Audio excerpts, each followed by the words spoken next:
গোবর্ধনধারী পুজোর ভোগ হিসেবে এই বিচা কলার ছেঁচকি রান্না করা হয়। এই রেসিপিটি আমি আমার দিদার কাছ থেকে শিখেছি। অল্প কিছু সবজি আর বেসিক কিছু মশলা দিয়েই তৈরি হয়ে যায় অসাধারণ স্বাদের এই রান্নাটি। প্রথমে কড়াতে জল দিয়ে নুন আর হলুদ দিয়ে দিচ্ছি। এরপর কেটে রাখা সবজিগুলো কড়ার মধ্যে দিয়ে দিচ্ছি। এখানে আমি বিচা কলাটা লম্বা করে ফালি করে নিয়েছি, আর আলু আর বেগুনটাকে ডুমো করে কেটে নিয়েছি, আর কুমড়ো থেকে খোসাটা মোটা করে কেটে নিয়ে সেটাকে ছোট ছোট টুকরো করে নিয়েছি। এরপর ঢাকা দিয়ে সবজিটা সেদ্ধ করতে দিয়ে দিচ্ছি।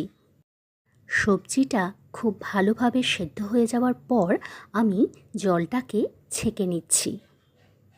জলটা ছেঁকে নেওয়ার পর আমি সবজিগুলোকে একটু ঠান্ডা করে নিয়েছি। এরপর বিচা কলা থেকে বীজগুলোকে আমি ছাড়িয়ে নিচ্ছি। কলাটাকে লম্বা করে ফালি করে কেটে নেওয়ার ফলে বীজটা খুব সহজেই ছাড়ানো হয়ে যায়। বীজগুলোকে ছাড়িয়ে নিয়েছে একটাই কারণে, যাতে রান্নাটার মধ্যে কোনো কষা ভাব না থাকে।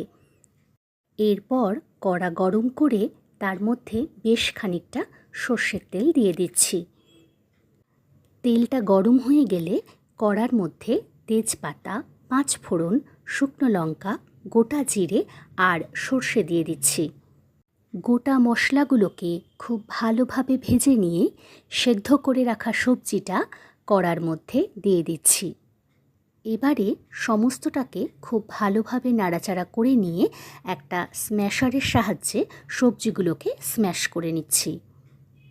খুব ভালোভাবে স্ম্যাশ করে নেওয়ার পর আবারও একটু নাড়াচাড়া করে নিয়ে পরিমাণ মতো নুন আর চিনি মিশিয়ে নিচ্ছি। সমস্তটাকে খুব ভালোভাবে মিশিয়ে নিয়ে এর মধ্যে আদা বাটা দিয়ে দিচ্ছি। এই আদা বাটাটা পরে দেওয়ার ফলে রান্নাটার মধ্যে খুব সুন্দর স্বাদ আর গন্ধ চলে আসে। এরপর ওপর থেকে বেশ খানিকটা সর্ষের তেল দিয়ে নাড়াচাড়া করে নিলেই তৈরি হয়ে গেল বিচা কলার ছেঁচকি। গরম গরম ধোয়া ওঠা ভাতের সাথে এই ছেঁচকি অসাধারণ খেতে লাগে। এই রেসিপিটি আপনাদের ভালো লাগলে অবশ্যই আমাকে কমেন্টের মাধ্যমে জানাবেন। ধন্যবাদ।